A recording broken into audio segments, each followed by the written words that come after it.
En este caso Susana Chávez. ¿Qué tal? Gracias. Bueno, acá como hay dos temas, digamos, para explicar. Uno, esta medida cautelar que se ha dado desde el Poder Judicial. Que no es definitiva. Que adelanta, en todo caso, una sentencia que se espera que eso se dé en un lapso de, en octubre, más o menos se estima el tiempo. Pero además, esta es una medida cautelar que preserva derechos de los que en este momento están siendo afectados.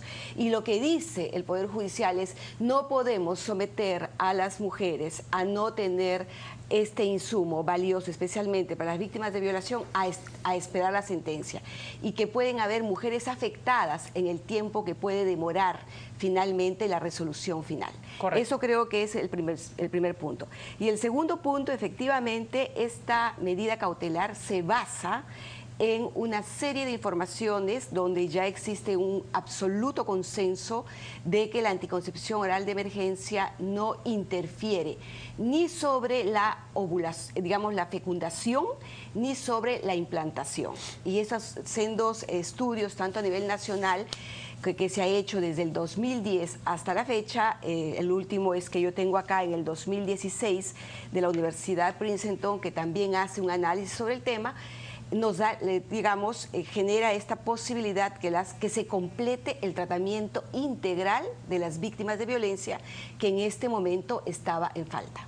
Correcto. Cuando usted dice que no impide la implantación, estamos hablando de la implantación de lo que se considera al concebido, es decir, la unión del óvulo fecundado. Ahí hay una discusión bien interesante. Por un lado, digamos, esta idea que venía de que había un posible tercer efecto.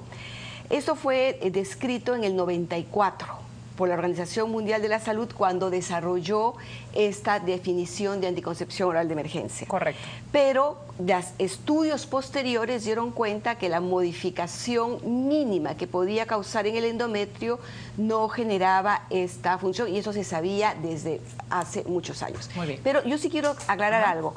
El tema de concepción, es decir, de cuándo inicia el embarazo y esto, la vida en sí. Digamos, la vida es una definición filosófica, pero la referencia es cuando se inicia el embarazo y el embarazo asociado a aborto. Ya, eso es el tema.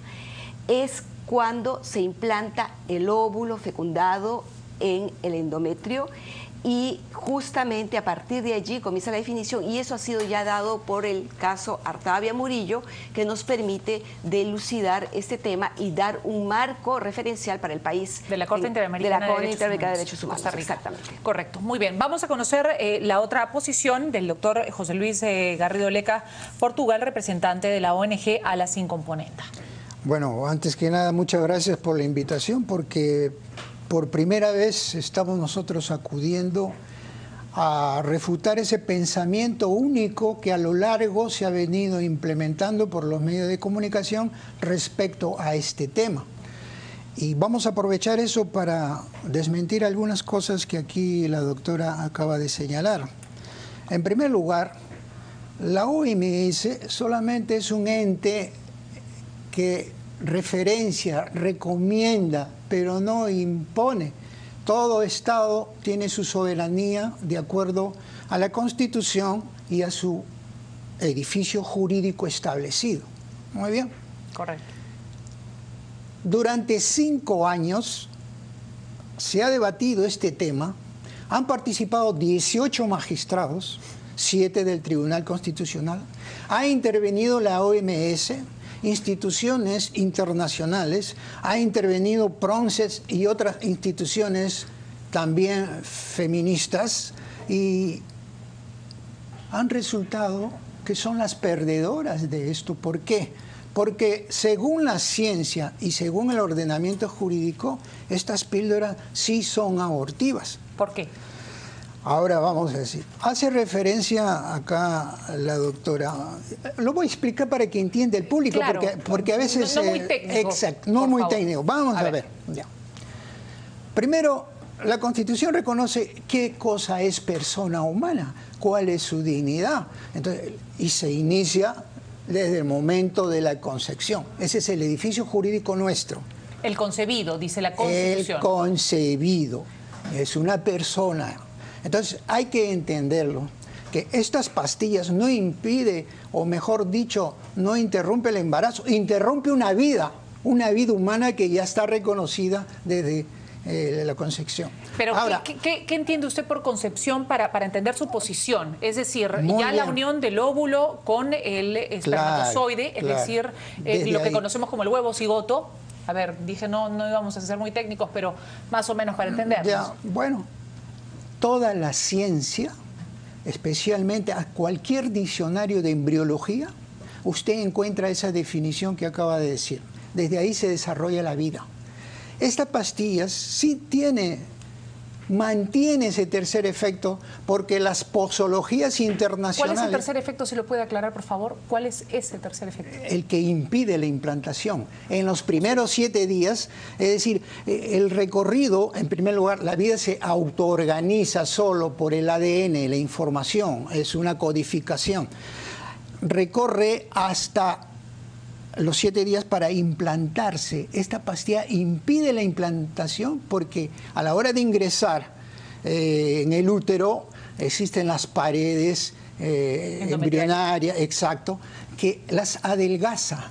Y es como que decir, no logra que se adhiera el concebido. Y al no conseguir que se adhiera, ¿qué está produciendo? El aborto químico. Ese es el efecto que no se ha usado mucho.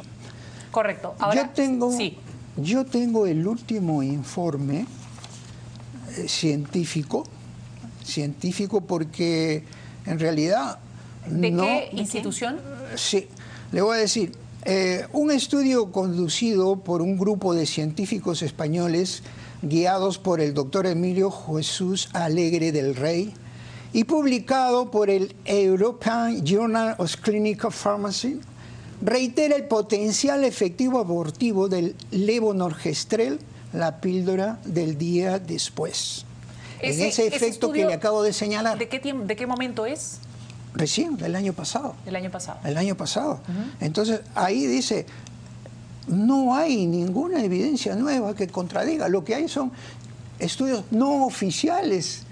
Funcionarios internos o internacionales lo pueden hacer, pero no la ciencia no lo ha establecido de manera oficial. Pero la OMS, ¿en qué se está basando? La OMS, ¿No se basa en estudios precisamente? Le vuelvo a repetir, son funcionarios de la OMS que de acuerdo a sus decisiones investigatorias determinan sus estudios. Todo eso ya ha sido analizado por sentencia del Tribunal Constitucional el 2009. Claro, La OMS pero el Tribunal ya Constitucional participó. Sí